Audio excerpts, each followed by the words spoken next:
Het jy geweet, jou teiken gehoor, lei heel waarskynlik aan Facebook advertensieverwarring. Dis 'n vreemde woord om vir advertensies te gebruik.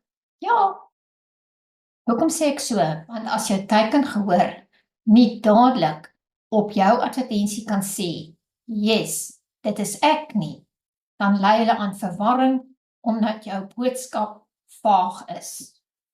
Kry my Facebook ad template en skryf 'n goeie advertensie wat verwarring gaan uitskakel.